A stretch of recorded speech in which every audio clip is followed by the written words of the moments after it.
کوئی کیوں پوچھے تیری بات رضا تجھ سے کتنے ہزار پھرتے ہیں. لفظ کتا لکھا ہے حضرت کتے. اب میں اعلیٰ حضرت کے لیے جب مزہ نہیں آتا ذرا بولتے ہوئے تو یوں ہمارے ہاں یہ تجھ سے کتے یعنی کتنے ہزار پھرتے ہیں, تجھ سے شہدا ہزار پھرتے ہیں, تجھ سے عاشق ہزار پھرتے ہیں. اس طرح مطلب اعلیٰ حضرت کے لیے یہ ولی اللہ تھے, بہت بڑے عاشق رسول اور ہمارے سر کے تاج, ہمارے امام اہل سنت رحمت اللہ علیہ. تو جب بھی پڑھے تو اس کو ویسے یہ تو ہے کہ کتے بولنا سمجھ میں آتا ہے تاکہ سننے والوں کی لگے کہ اعلیٰ حضرت رحمت اللہ علیہ بڑے عاجزی والے بزرگ تھے, منکسر المزاج تھے, کہ جو پھل سے لدی ہوئی شاخ ہوتی ہے, جس شاخ میں پھل ہوگا وہ جھکی رہے گی, جس میں پھل نہیں ہوگا وہ اکڑے گی. تو اعلیٰ حضرت جو تھے پھلدار شاخ, پھلدار درخت تھے. تو یہ آپ کے اندر عاجزی کوٹ کوٹ کر بھری تھی. بلکہ خود فرماتے ہیں کہ رضا جو دل کو بنانا تھا جلوہ گاہ حبیب, رضا جو دل کو بنانا تھا جلوہ گاہ حبیب, تو پیارے قید خودی سے رہیدہ ہونا تھا. اے رضا اگر آپ چاہتے ہیں کہ آپ کے دل میں پیارے محبوب صلی اللہ علیہ وسلم کے جلوے بس جائیں, دل جلووں سے آباد ہو جائے, تو پیارے قید خودی سے رہیدہ ہونا تھا. اے پیارے نے اپنے آپ کو کہہ رہے ہیں اے پیارے قید خودی, یعنی میں کی اس مصیبت سے اپنے آپ کو چھڑانا پڑے گا. میں کچھ ہوں, میں نے یہ کیا, میں نے وہ کیا, میں نے بول دیا, میں جو کہتا ہوں مانتے نہیں ہیں, بس میں نے کہہ دیا. میرے اعلیٰ حضرت میں یہ بات نہیں تھی.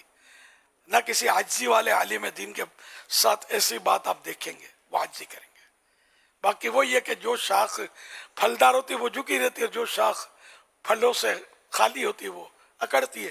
یہ تو ایک دنیاوی مثال آپ خود دیکھتے ہیں کہ پھل جس میں ہوں گے باغ میں دیکھیں شاخ یہ جھکی ہوئی گے, پھل لٹک رہے ہیں, اور جو پھل جس میں نہیں ہوگا یا کسی نے توڑ لیا تو شاخ جو سیدھی ہو جائے گی. تو وہی شاخ جھکتی ہے جو پھلدار ہوتی ہے, اور وہ شاخ اکڑتی ہے جو پھلوں سے خالی ہوتی ہے. تو اعلیٰ حضرت پھلدار تھے, ان کے صدقے ہمیں بھی پھلدار کر دیں. ابھی ہم بھی بولتے ہیں لیکن جب غصہ آتا ہے نا, کیا سمجھتا ہے منہ توڑ دوں گا, میں نے بول دیا نا بس خلاص, ایک بار بول دیا. اس طرح ہمارے یہاں گفتگو, تو یہ بازاری لوگ تو کر رہے ہوتے گفتگو, لیکن ظاہر ہے کہ اہل علم اس طرح کی گفتگو نہیں کرتے. اگر کوئی کرتا ہے تو بالفرض تو اس کو نہیں کرنا چاہیے.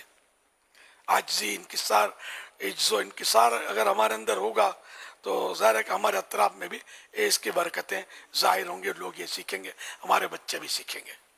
ورنہ پھر جو ہو رہا ہے معاشرے میں آج کل تو الٹ ہی ہو رہا ہے. جو میں کہہ رہا ہوں اس کا عزت کون کس کی کر رہا ہے, مارا ماری لگی ہے, ہر گھر میدان جنگ بنا ہوا ہے بدقسمتی سے.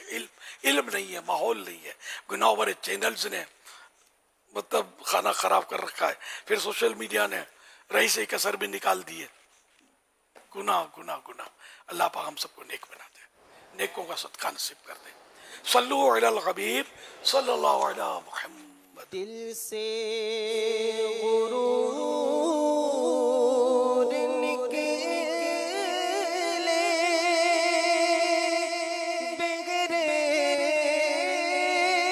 حضور نکلے,